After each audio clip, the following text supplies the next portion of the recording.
Bismillah. Assalamualaikum warahmatullahi wabarakatuh.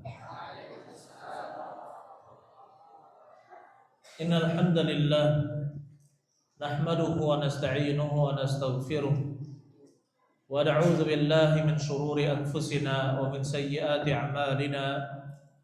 May yahdihillahu fala mudilla lahu wa may yudlil fala hadiya lahu. Asyhadu an la ilaha illallah wa asyhadu anna Muhammadan abduhu wa rasuluh. Allahumma salli ala nabiyyina Muhammad wa ala ali Muhammad kama sallaita ala Ibrahim wa ala ali Ibrahim innaka Hamidum Majid. Ya ayyuhalladzina amanu taqullaha haqqa tuqatih wa la tamutunna illa wa antum muslimun. Ya ayyuhalladzina amanu taqullaha wa qulu qawlan sadida yuslih lakum a'malakum wa yaghfir lakum dhunubakum wa may yuti'illaha wa rasulahu faqad faza fawzan 'azima wa ba'd. Ayyuhal ikhwan rahimani wa rahimakumullah, saudara-saudara sekalian yang mudah-mudahan kita semua dirahmati oleh Allah Subhanahu wa taala. Alhamdulillah, setelah terhenti beberapa waktu kita bisa melanjutkan kajian kitab Riyadhus Shalihin karangan atau disusun oleh Al-Imam An-Nawawi, dan pada hari ini kita lanjutkan masih di dalam kitab Sabr, kitab Sabr tentang bab as-sabr, tentang kesabaran, dan kita masuki hadis ke 26. Di saya 26, kena diantum 25 atau nomor yang lain, yaitu hadis Abu Sa'id Al-Khudri. Hadis Abi Sa'id Al-Khudri. Kita bacakan hadisnya. Wa 'an Abi Sa'id Sa'ad bin Malik bin Sinan Al-Khudri radhiyallahu anhuma, diriwayatkan dari Abu Sa'id Sa'ad bin Malik bin Sinan Al-Khudri, mudah-mudahan Allah meridhoinya, anna nasan minal ansari, bahwasanya ada beberapa orang dari kalangan Ansar, sa'alu Rasulullah sallallahu alaihi wasallam, meminta kepada Nabi sallallahu alaihi wasallam, fa'a'tahum, kemudian beliau pun memberikan kepada mereka. Tsumma sa'aluhu, kemudian mereka pun meminta lagi. Fa'a'tahum, dan beliau pun memberikan kepada mereka. Hatta nafida ma indahu, sampai tidak tersisa sesuatu apapun di sisinya. Faqala lahum, maka berkatalah beliau kepada mereka, hina nafida kullu syai'in anfaqa biyadaihi, sampai habislah seluruh yang dia infakkan, beliau infakkan dengan kedua tangannya, ma yakun indi min khairin falan adakhirahu ankum, apa yang ada di sisiku dari kebaikan, maksudnya dari harta, falan adakhirahu ankum, maka saya tidak akan menyimpannya dari kalian, saya tidak akan menyembunyikan dari kalian, maksudnya sudah saya salurkan semua. Wa man yasta'fif yu'iffahullah, barang siapa menjaga dirinya dari perbuatan dosa, maka Allah akan menjaganya, maka Allah akan menjaganya. Wa man yastaghni yughnihillah, barang siapa yang merasa cukup, maka Allah akan akan mencukupi dia, akan mencukupinya. Barang siapa yang merasa cukup, maka Allah akan memberi kecukupan kepadanya. Wa man yatasabbar yusabbirhullah. Barang siapa yang melatih dirinya bersabar, wa man yatasabbar, barang siapa melatih dirinya untuk bersabar, yusabbirhullah, maka Allah akan menyabarkannya, menjadikannya penyabar. Wa ma u'tiya ahadun ata'an, tidaklah seorang itu diberikan suatu pemberian khairan wa awsa'a minas sabr, tidak ada yang lebih baik dan lebih luas daripada kesabaran. Muttafaqun alaihi. Di sini muttafaqun alaihi. Kalau muttafaqun alaihi berarti diriwayatkan oleh siapa dan siapa? Al-Imam Al-Bukhari dan Imam Muslim. Oleh karena itu hadis yang diriwayatkan oleh Imam Bukhari dan Imam Muslim diterima oleh umat, diterima oleh umat. Baik. Nah, di sini ya ikhwan, kita bahas sedikit demi sedikit hadis yang pertama ini. Dulu di zaman Nabi sallallahu alaihi wasallam, orang-orang Ansor ya yang masuk Islam, mereka itu masih meminta sedekah, meminta harta dari zakat dan juga baitul mal, dari zakat dan juga sedekah. Pada awalnya Nabi sallallahu alaihi wasallam tidak langsung menegur mereka, karena memang ada di antara sahabat-sahabat Nabi sallallahu alaihi wasallam membutuhkan taklif, dilunakkan hatinya untuk tokoh di dalam Islam. Dan yang kita ketahui bahwasanya zakat dan sedekah itu tidak selalu ada yang masuk. Terkadang banyak, terkadang sedikit, terkadang tidak ada yang masuk dari sedekah. Oleh karena itu Nabi sallallahu alaihi wasallam menjelaskan bahwasanya beliau tidak menyembunyikan suatu apapun. Kalau sudah habis dibagi maka telah selesai dibagi. Dan di antara perangai dari Nabi sallallahu alaihi wasallam, beliau tidak la yaruddu sa'ilan. Beliau tidak menolak orang yang meminta. Ya, tapi kalau sudah betul-betul tidak ada lagi, ya sudah, berarti tidak ada lagi yang dibagi. Dan ini perangainya Nabi sallallahu alaihi wasallam. Terkadang ada orang yang meminta ditolak, makanya cari duit sendiri, kerja, ya malas sekali kamu, katanya. Sudah nggak dikasih, malah dimaki-maki. Setiap orang memiliki keadaan yang berbeda-beda. Maka setelah kita memberi pun jangan diungkit-ungkit. Kalau kita tidak memberi, maka jangan menghardik. Jangan berkata kasar. Berilah uzur kepada saudara kita, atau seperti Nabi sallallahu alaihi wasallam, apapun yang bisa diberikan walaupun sedikit, berikanlah kepadanya. Walaupun mungkin hanya 5.000 atau 2.000 atau 10.000. Apa yang kita miliki dari sesuatu yang menurut kita tidak akan berat untuk mengeluarkannya, maka berikanlah. Sebagaimana Nabi sallallahu alaihi wasallam katakan, ittaqun nar walau bisyiqqi tamrah. Takutlah kalian kepada neraka walaupun hanya sebelah dari satu butir kurma. Berarti apa? Kalau di rumah kalian ada satu butir, sedekahlah dengan setengahnya. Padahal kita ketahui di Madinah itu kurma harganya sangat murah. Ya, kurma itu murah.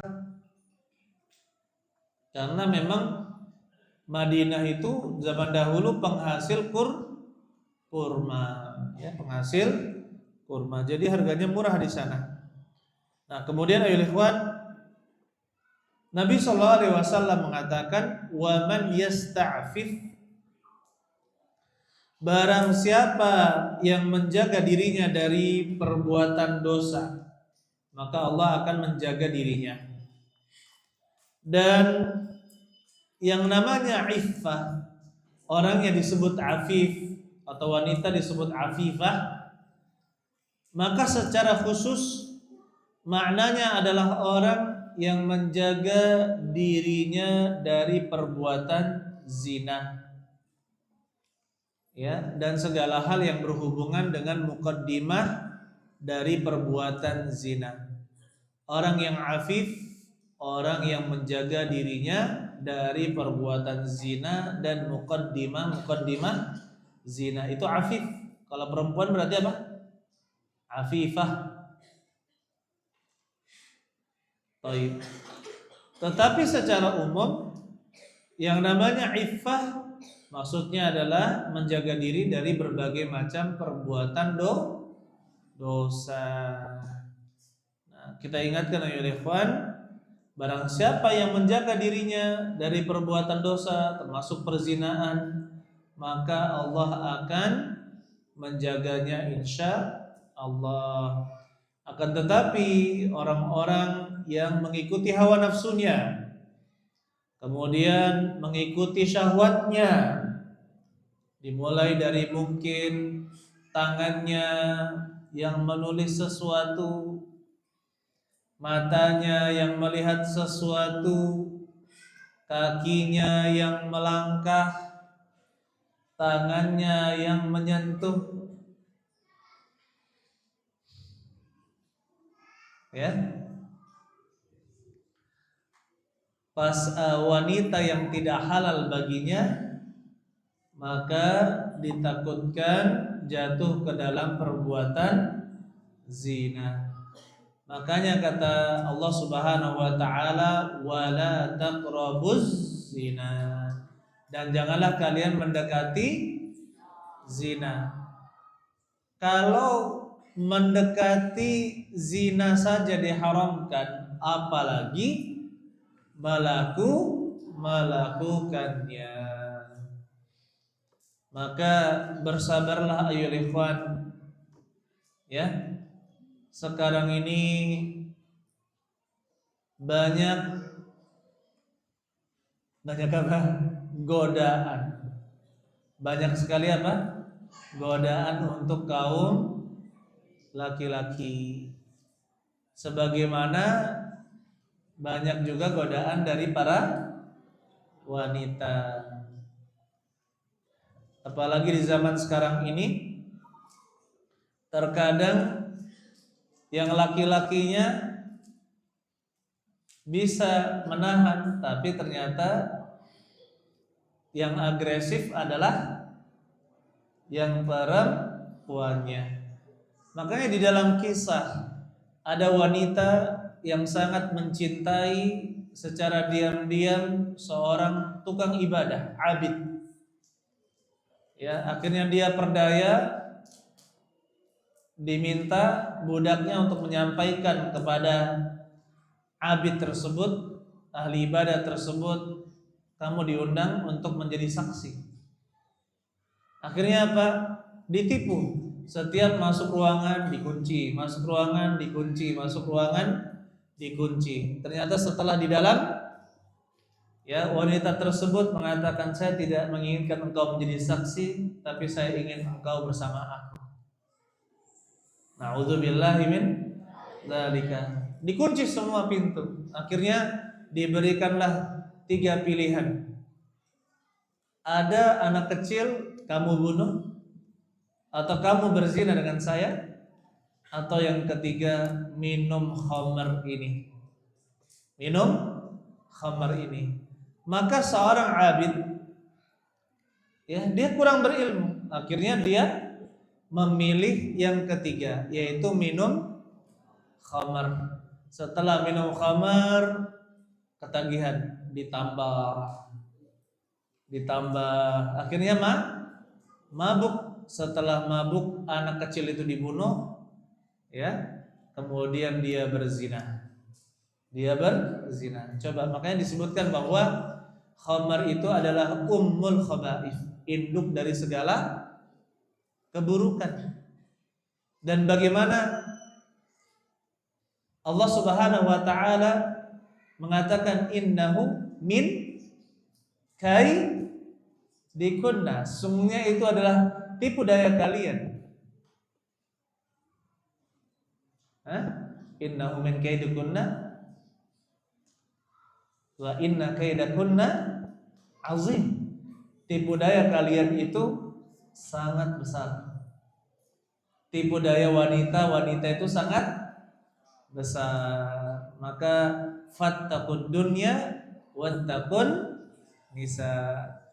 Berhati-hatilah kalian terhadap dunia dan berhati-hatilah kalian terhadap wanita. Oh, saya sudah nikah, Ustaz. Oh, jangan salah.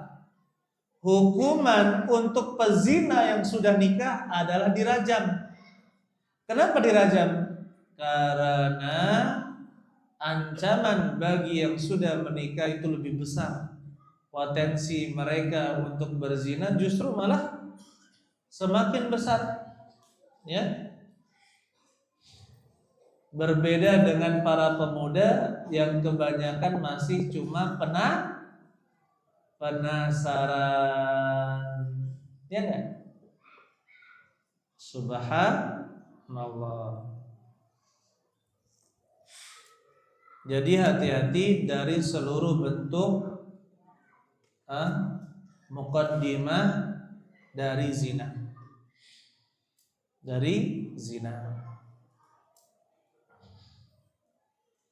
Ya mungkin awal-awalnya hanya sekedar memberikan hadiah.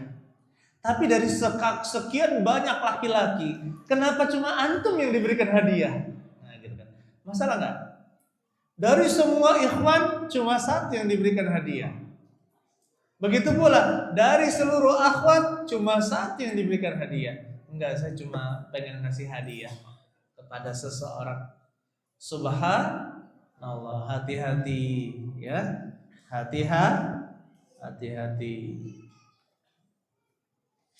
Makanya kita katakan di zaman sekarang ini ayol ikhwan, inna min asyratis sa'ah, di antara tanda-tanda hari kiamat an yurfa'a al-ilmu, diangkat ilmu, ya. Wa yathbutal jahlu, menyebarlah, mengakarnya kebodohan. Diangkat ilmu, akibatnya bodoh yang mengakar. Wa tushrabal khamru, khamar diminum. Khamar diminum dengan berbagai macam jenisnya, termasuk juga terbukti sekarang selain khamar maka ada jenis obat-obatan atau jenis bahan seperti khamar yang menghilangkan akal, yaitu narkoba. Subhanallah. Kemudian wa yazharuz zina, dan tampaklah perzinaan. Coba, semua ini ayol ikhwan berkaitan. Ilmu, tidak menuntut ilmu akhirnya bodoh. Karena bodoh maka mudah mengikuti syahwat. Minum khamar. Akibatnya sudah minum khamar, apa yang terjadi? Berbagai macam kejahatan, termasuk perzinaan. Nauzubillahi min dzalika. Maka kita minta kepada Allah iffah, kesucian diri kita. Ya, maka doa yang diajarkan Nabi sallallahu alaihi wasallam, Allahumma kfini bihalalika an haramik wa aghnini bifadlika amman siwaka. Ya Rabbu, cukupkanlah aku dengan yang halal dari yang haram. Wa aghnini, dan cukupkanlah aku bifadlika dengan karuniamu, ya, amman siwak, daripada selain engkau. Jadi bergantung hanya kepada Allah, minta perlindungan hanya kepada Allah, mencukupkan dengan yang halal dari yang haram. Minta selalu kepada Allah Subhanahu wa ta'ala. Meskipun kaitan doa tersebut, ya, salah satu keutamaan doa tersebut untuk melunasi hutang, tapi tidak mengapa doa tersebut dibaca terus sebagai bentuk pengharapan kita kepada Allah Subhanahu wa ta'ala agar selalu dicukupkan dengan yang halal. Wa man yatasabbar yusabbirullah. Ini yang menjadi pelajaran kita tentang kesabaran. Barang siapa melatih dirinya untuk bersabar, maka Allah akan jadikan dia penyabar. Allah berikan dia kesabaran. Dan tidaklah wa ma'utiya ahadun ata'an khairan wa awsa' minas sabr. Dan tidak ada kepada seseorang diberikan sesuatu yang lebih baik dan lebih luas daripada kesabaran. Berarti sabar itu mahal, sabar itu langka. Maka kalau diberikan oleh Allah Subhanahu wa ta'ala seorang yang sabar, ya, maka itulah karunia yang sangat besar. Begitu pula kalau dikaruniai istri yang sabar, suami yang sabar.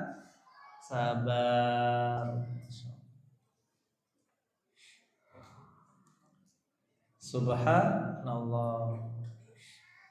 Maka kita katakan, ayo ikhwan, terkadang kita sedih ya mendapatkan kabar ada seorang suami ringan tangan. Apa ringan tangan? Mudah mukul. Kapan salah sedikit istrinya tang. Kapan ini sedikit tang. Ya kan? Dikit-dikit dipukul. Jangan. Ya, jangan sampai bermudah-mudahan menggunakan kekerasan. Dan Nabi Shallallahu Alaihi Wasallam tidak pernah memukul istrinya. Sabar. Begitu pula istri harus sabar. Jaga lisan. Jangan mencela suami. Apalagi meremehkan kenikmatan. Suaminya berlelah-lelah cari nafkah di siang hari sampai sore, kemudian datang dengan sedikit rezeki, akhirnya dia mencela suaminya. Padahal dia bekerja. Yang tercela itu kalau suaminya tidak mau bekerja, tidak mau berusaha, itu tercela. Ya, tidak mau berusaha, tidak mencari nafkah, maka tercela. Tapi dia sudah berusaha, ada kerjaan yang dia lakukan, tapi toh hasilnya sedikit, berarti itulah rezeki Allah yang Allah berikan kepadanya. Maka seorang wanita juga bersabar. Ketahuilah rezeki itu juga telah diatur oleh Allah Subhanahu wa ta'ala. Subhanallah.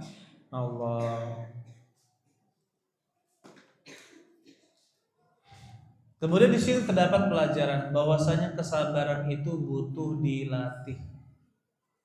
Kesabaran itu butuh apa? Dilatih.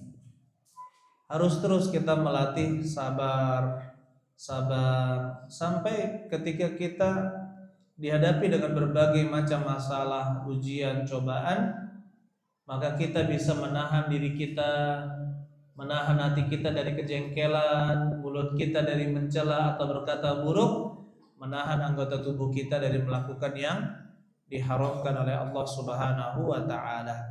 Tentunya semuanya butuh latihan. Subhanallah. Kemarin ada usulan dari salah satu ustaz.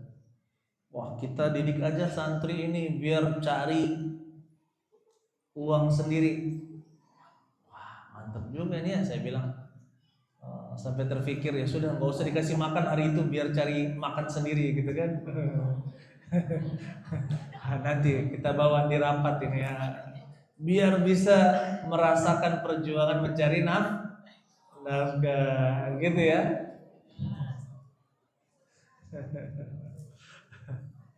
Akhirnya banyak yang minta gawe sama Pak Edi ya, minta kerjaan ya. Ya Pak Edi ya, siap Pak Edi ya. Tahil. Lanjut hadis yang kedua dari bab ini, dari bab yang kita bahas. An Nabi Yahya Suhaib bin Sinan radhiyallahu anhu qala qala Rasulullah sallallahu alaihi wasallam ajaban li amril mu'min inna amrahu kullahu lahu khair wa laysa dhalika li ahadin illa lil mu'min in asabathu sarra syakara fakana khairan lahu wa in asabathu dharra sabar jika dia wa in asabathu dharra sabara fakana khairan lahu rawahu Muslim. Wa an Abi Yahya Suhaib bin Sinan, diriwayatkan dari Abu Yahya namanya adalah Suhaib bin Sinan radhiyallahu anhu annahu qala, bahwasanya beliau berkata qala Rasulullah sallallahu alaihi wasallam, Rasulullah sallallahu alaihi wasallam bersabda ajaban li amril mu'min, sungguh menakjubkan urusan seorang mukmin. Inna amrahu kullahu lahu khairun, sesungguhnya seluruh urusannya baginya adalah baik. Ya, kulluhu lahu khair, baginya itu adalah yang terbaik.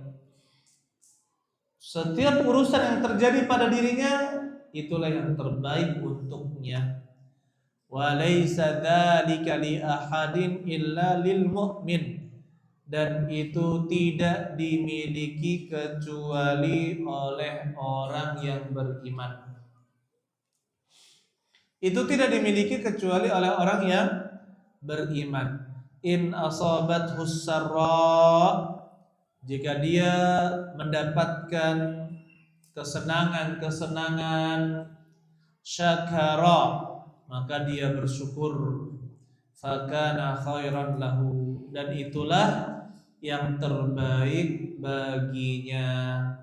Wa in asabathu dharra, dan jika dia mendapatkan kesulitan-kesulitan, sabara, maka dia bersabar, fakana khairan lahu, dan itulah yang terbaik untuknya. Rawahu Muslim, diriwayatkan oleh Imam Muslim. Jadi di sini oleh ikhwan kita melihat bagaimana Rasulullah SAW menyebutkan tentang kondisi orang yang beriman. Maksudnya yang beriman kepada Allah Subhanahu wa taala dan kelaziman iman kepada Allah. Contohnya adalah iman kepada takdir dan juga iman kepada hari akhir, adanya surga dan juga adanya neraka. Iman kepada takdir, bahwasanya segala sesuatu itu sudah diketahui oleh Allah Subhanahu wa taala. Segala sesuatu yang terjadi di dunia ini, di alam semesta ini, termasuk pada diri kita, telah tercatat di mana? Di Lauhul Mahfuz, di kitab induk catatan takdir, itu namanya Lauhul Mahfuz. Dan segala sesuatu itu jika Allah kehendaki terjadi maka terjadi, jika tidak maka tidak terjadi. Berarti apa? Apa yang sudah terjadi ini berarti dikehendaki oleh siapa? Dikehendaki oleh Allah Subhanahu wa taala yang memiliki hikmah yang sangat besar.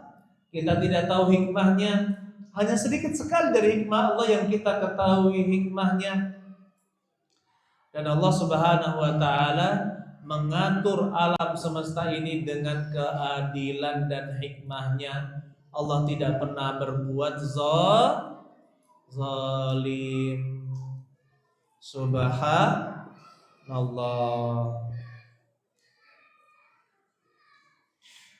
Jadi apa? Tidak ada pilihan baginya kecuali apa? Menerima. Dan dia yakin apa yang Allah lakukan padanya adalah yang terbaik baginya. Coba kita lihat, wa kana bil mu'minina rahima. Dan Allah terhadap orang-orang yang beriman rahiman, sangat penyayang, maha penyayang. Jadi apapun yang Allah lakukan pada orang yang beriman itu bentuk sayang Allah kepada orang-orang yang beriman. Contohnya dapat istri yang cerewet banget gitu kan. Tapi ternyata ya rumah bersih, ya pakaian rapi gitu kan. Suaminya wangi gitu. Enggak suka ganggu. Bisa. Ada lagi satu, istri saya Ustadz pendiam banget, nggak mau ngobrol sama tetangga. Ternyata apa hikmahnya ada? Dia nggak ikut suka gibah-gibah RT, ya kan? Nggak suka bermaksiat seperti banyak ibu-ibu suka gibah, suka ngerumpi. Akhirnya dia dihindari dengan yang seperti itu. Jadi apa ya ikhwan? Coba kita lihat dari berbagai macam sisi. Kata Nabi SAW, in karihta minha khuluqan radita bil akhar. Jika kamu tidak suka satu perangainya, maka kamu akan ridho dengan perangainya yang lain. Ya, coba saya tanya, antum suka warna apa? Apa? Benar, masya Allah. Antum suka warna merah. Antum suka warna apa? Pink. Biru. Oh, biru bukan pink. Ya. Antum suka. Ini aja kita tanya sudah berbeda-beda suka warnanya. Ya. Nanti kalau kita tanya lagi yang di sebelah dan di seberang, beda-beda juga warnanya. Iya enggak? Ya. Yang ini suka warna merah. Yang ini suka warna hitam. Dari situ saja kita bisa melihat bahwasanya perangainya pun sudah berbeda dari apa yang dia sukai. Makanya kita katakan ya ikhwan rahimani wa rahimakumullah, nggak mungkin selaras. Laki-laki dan perempuan memang sudah ditakdirkan berbeda. Ditakdirkan berbeda enggak? Berbeda. Contohnya seperti ini. Kemarin saya bilang ke istri, "Dek, ya salam. Antum belum bisa ya. Sini saya ajarin bagaimana masang keran, bagaimana gergaji." Apa katanya? Itu kan kerjaan laki-laki.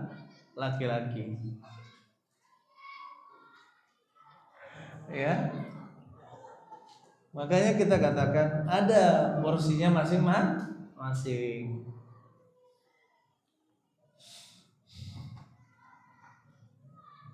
Lanjut. Jadi semuanya ditakdirkan oleh Allah dan itu yang terbaik. Ada berapa alasan mengapa kita harus menerima dengan lapang apa yang Allah tetapkan kepada kita, meskipun kita mungkin di awal tidak menerima. Yang pertama, ketahuilah semuanya telah ditakdirkan oleh Allah Subhanahu wa taala. Yang kedua, apa yang Allah pilihkan kepada orang yang beriman, itulah yang terbaik untuknya. Selama kita beriman, berarti apa yang Allah pilihkan untuk kita itulah yang terbaik untuk kita. Dan yang ketiga, pada ujungnya, pada saatnya, setiap orang akan menyadari bahwa pilihan Allah itulah yang terbaik untuk dirinya. Pilihan Allah itulah yang terbaik untuk dirinya. Jadi tidak perlu menggerutu dengan apa yang sudah Allah Subhanahu wa taala pilihkan untuk kita. Nah, di sini kalau kita mendapatkan kesenangan-kesenangan, apa kewajiban kita? Bersyukur. Kalau kita mendapatkan kesulitan-kesulitan, apa kewajiban kita? Bersabar. Dan ternyata itu tidak dimiliki kecuali oleh orang yang beriman. Nah, mengenai kesabaran, mengenai syukur, ayo ikhwan. Syukur, hakikat dari syukur itu apa? Menggunakan segala kenikmatan yang Allah berikan pada hal-hal yang diridhoi dan dicintai oleh Allah. Ulangi, yang namanya syukur hakikatnya apa? Zulfadli, apa? Menggunakan segala kenikmatan-kenikmatan Allah untuk hal-hal yang Allah ridhai dan Allah cintai. Contohnya mata. Contohnya apa? Mata. Mata itu kenikmatan bukan? Maka bagaimana cara bersyukur dengan mata yang Allah berikan kepada kita? Jangan mengintip. Jangan baca Al-Qur'an, ya. Belajar ilmu, melayani orang dengan melihat mata kita gunakan untuk membantu orang lain. Terus apa lagi? Banyak dari kebaikan. Begitu pula jangan gunakan pada hal-hal yang diharamkan. Kapan ada seorang wanita yang tidak halal kita lihat, apa yang kita lakukan? Tundukkan pandangan. Tundukkan pandangan. Ghaddul basar, tundukkan pandangan. Lakal ula wa laysat lakat taniya. Kamu berhak yang pertama, yang tidak sengaja, tapi kamu tidak berhak untuk yang kali kedua. Subhanallah.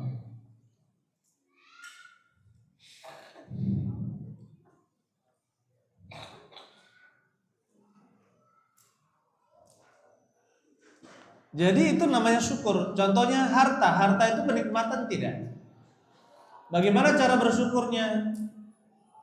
Sedekah, kita bayar zakatnya kalau kena zakat, sedekah, terus apa? Bantu orang lain. Membahagiakan seorang muslim, ya enggak? Termasuk apa? Pahala, berpahala. Membahagiakan seorang muslim itu berpahala.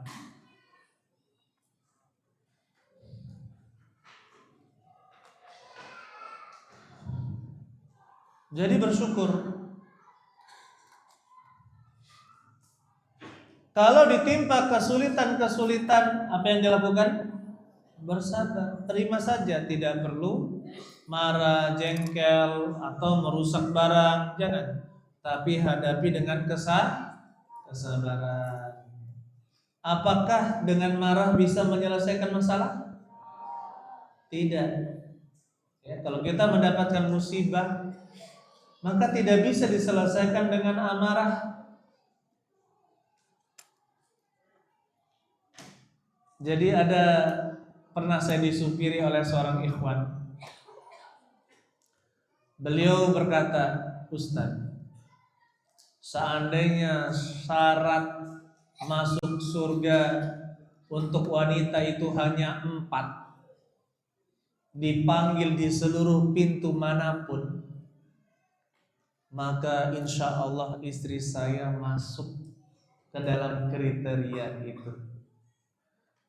Ya, ayyuma imra'atin salat khamsaha wa shamat syahraha wa hasanat farjaha wa ta'at ba'laha dakhalatil jannah min ayyi abwabiha sya'at.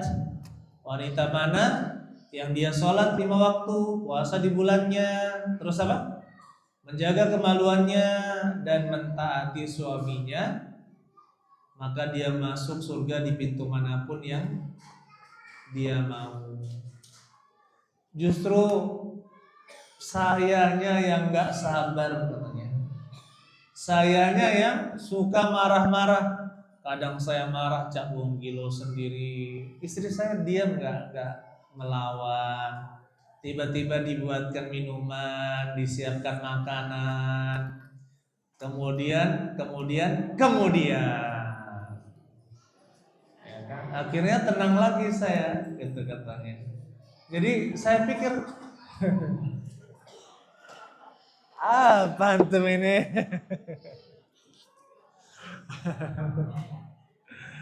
Jadi apa? Subhanallah. Itu wanita yang langka. Masya Allah. Meskipun dia sudah tahu ilmunya.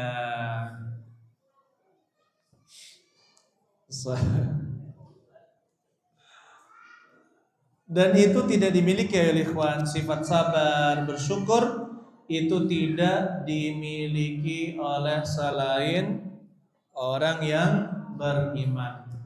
Sebagaimana sabar butuh dilatih, bersyukur pun harus selalu kita latih diri kita untuk selalu bersyukur kepada Allah Subhanahu wa ta'ala.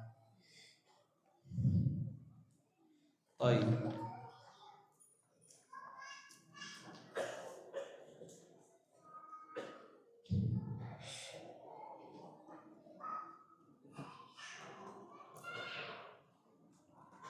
Allah alam bissawab.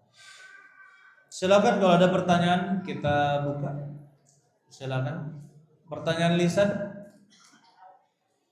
Ada yang bertanya lisan, lisan saya dulu. Siapa? Silakan.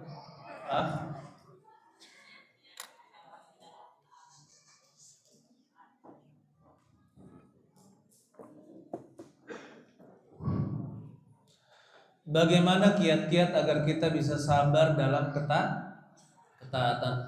Sabar itu ada sabar dalam ketaatan, sabar dalam menahan diri dari perbuatan maksiat. Sabar yang ketiga, sabar menghadapi ujian-ujian yang Allah berikan. Sabar taat, sabar maksiat, sabar ujian. Nah, di sini ya ikhwan, sabar pada ketaatan itu justru menjadi kesabaran yang nomor 1 dan paling sulit. Kenapa? Jadi bukan yang ketiga itu sabar menghadapi ujian, malah itu masih di bawah. Ya. Justru sabar yang pertama, sabar untuk taat itu menjadi sabar yang lebih sulit, paling sulit. Kenapa? Karena dia melakukan sesuatu yang tadinya tidak dia lakukan. Berbeda dengan sabar menahan diri dari perbuatan maksiat, dia cukup diam. Dia diam saja maka dia tidak bermaksiat. Berbeda dengan ketaatan, dia perlu melakukan sesuatu. Maka dikatakan sabar dalam ketaatan itu adalah sabar yang lebih sulit dari yang lainnya. Jadi saya pernah ditanya oleh salah satu ikhwan masalah ini, Ustaz. Ya alhamdulillah kita sering beribadah ini Ustaz, tapi kok kenapa para ulama menyebutkan bahwa sabar dalam ketaatan itu sangat berat? Akhi, meskipun kita sudah mengerjakan seluruh perintah Allah yang wajib-wajib, kemudian kita hiasi dengan yang sunnah-sunnah. Tapi jangan pernah lupa, di sana ibadah itu butuh ikhlas. Ibadah itu butuh yang namanya tawadhu. Jangan kiber, jangan meremehkan orang lain. Jadi beratnya amalan setelah kita taat adalah kita menjaga hati kita dari hal-hal yang bisa menggugurkan amalan.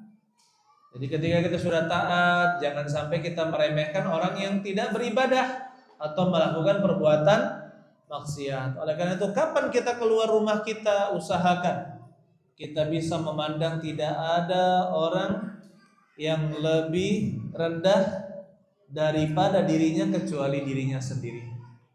Ketika dia melihat muslim yang lain, ya, ketika dia melihat muslim yang lain, maka dia melihat bahwasanya, ya, apa yang saya lakukan itu belum apa-apa dengan yang dia lakukan. Apabila ada yang lebih muda, subhanallah, dia melihat anak yang lebih muda atau melihat pemuda, orang yang lebih muda, maka dia mengatakan, subhanallah, astagfirullah, saya lebih lama umur saya dalam melakukan perbuatan dosa, sedangkan dia masih muda. Ketika melihat orang yang lebih tua darinya, subhanallah, dia lebih lama beramal daripada diri saya. Ya, jadi merasa apa? Dirinya tetaplah yang paling rendah daripada mukmin yang lain. Inilah yang namanya ketawaduan. Oleh karena itu, ya ikhwan rahimani wa rahimakumullah, semuanya itu butuh dilatih. Ya. Kemudian hal yang paling sangat membantu dalam ketaatan adalah berteman dengan orang-orang yang taat. Maka meskipun kita tidak bisa sama seperti amalan mereka, maka kita insya Allah akan kecipratan kesolehan mereka. Duduk-duduk dengan orang yang taat. Kita ingat ketika Allah Subhanahu wa taala bersaksi kepada para malaikat, kepada ahli zikir, kelompok yang suka berzikir, inni ushidukum anni qad ghafartu lahum. Saya bersaksi kepada kalian para malaikat bahwasanya saya telah mengampuni mereka. Inna fihim, kata malaikat, inna fihim man laisa minhum. Sesungguhnya di antara mereka itu ada yang tidak termasuk dari golongan mereka, bukan ahli zikir, tapi hanya sekedar main, nimbrung, jadi kawannya. Apa kata Allah Subhanahu wa taala? Hum qaumun la yashqa ma'ahum jalisuhum. Mereka adalah kaum yang tidak akan sengsara sahabat mereka. Ya, kawan duduk mereka, teman duduk mereka tidak akan sengsara jika berteman dengan mereka. Meskipun kita bukan orang yang soleh, ya, tapi kita berteman dengan orang-orang yang rajin beribadah. Amalan kita mungkin kurang, tapi kita berteman dengan mereka yang rajin beribadah. Mudah-mudahan ini menjadi pintu Allah Subhanahu wa taala juga mengampuni dosa-dosa kita. Ya, makanya ayo ikhwan, setidaknya ya, kalau antum berada di satu lingkungan, jangan kurang dari 3 orang agar kalian bisa saling menasehati. Ya, kalau mau buat lembaga, setidaknya antum berlima. Ya, ini nasihat dari ustadz-ustadz kita. Kalau antum mau pengen buat pondok, setidaknya antum berlima, katanya. Setidaknya antum berlima. Pas kita lihat, oh iya benar. Ya, setidaknya berlima agar bisa saling menguatkan. Kalau tidak, maka akan goyah. Ya, akan mudah goyah. Allah alam bissawab. Banyak sekali sebenarnya jalan-jalan menuju ketaatan kepada Allah Subhanahu wa taala. Mudah-mudahan beriring waktu kita bisa bahas sedikit demi sedikit. Allah alam bissawab. Barakallahu li wa lakum ya muslimin. Subhanakallahumma bihamdik asyhadu an la ilaha illa anta astaghfiruka wa atubu ilaik. Assalamualaikum warahmatullahi wabarakatuh.